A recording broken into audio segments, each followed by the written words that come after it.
On December 19th of 2020, President Trump announced a big protest in D.C. on January 6th, urging his supporters to be there. Will be wild. On January 6th, InfoWars was invited to help bring the crowd to the Capitol building, where Trump would give a speech. To do this, we were formally escorted out of his official speech early. InfoWars was shown a map of the Capitol grounds, with a stage on the back side where we were to lead the crowd to meet President Trump. When we arrived, there was no stage, but there was a false flag being executed by the FBI. Trump never showed up, and he turned his back on the hundreds of innocent supporters rotting away in jail for being at the Capitol that day. All this, on top of his constant shilling for the deadly Pfizer shots, has caused many objective Americans to see Trump as potentially another tool of the shadow government.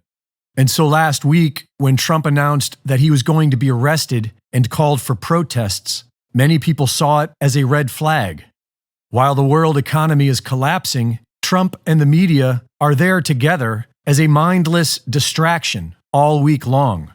And on early Friday morning, Trump threatens death and destruction if he is arrested. This should be a major red flag, but many can't see it. Shortly after being elected in 2016, he begins to tell the crowd an anecdotal story about the Clintons.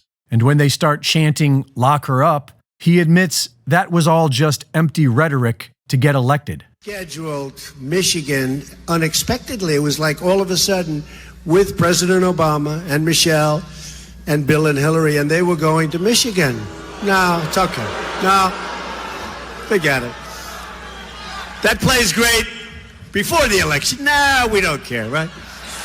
The Trump loyalists will claim that he was joking or he didn't mean it. They are likely blinded to all the glaring red flags. This is how the divide and conquer game works. Tribalism.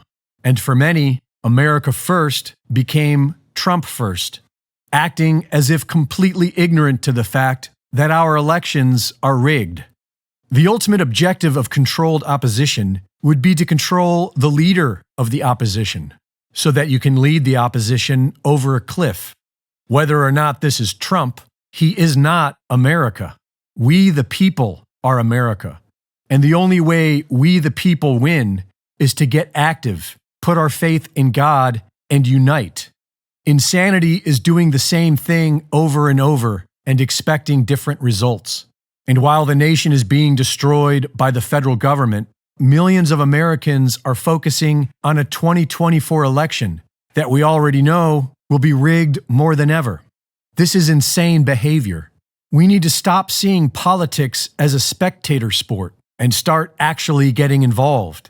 If we are unwilling to take control of our local governments, then why should anyone listen to our grievances with the federal government? What originally made Trump popular was an overall disdain for our government and a love for America. And this is all we need to be focused on. Reporting for InfoWars, this is Greg Reese.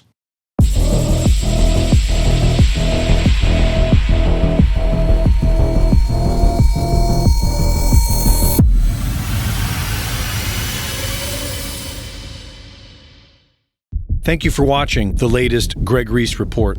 Be sure to go to reesereport.com to see my latest videos, sign up for my free newsletter, and subscribe for exclusive content. And be sure to support my sponsor at InfoWarsStore.com. The best-selling book in America last week was The Great Reset and the War for the World, written by Alex Jones. Jones sold more than 56,000 copies of his book last week. But the New York Times lied about that because the New York Times doesn't want you to know that. The New York Times wants you to believe that Alex Jones is more discredited than the New York Times, the paper that started the Iraq War by lying about weapons of mass destruction and got 1 million people killed. So they lied about his book.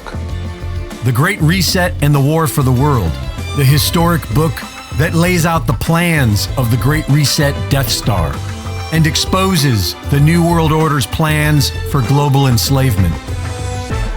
Get your copy now at Amazon.com to keep the book at #1 and InfoWarsStore.com to help keep InfoWars on the air. The Great Reset and the War for the World by Alex Jones.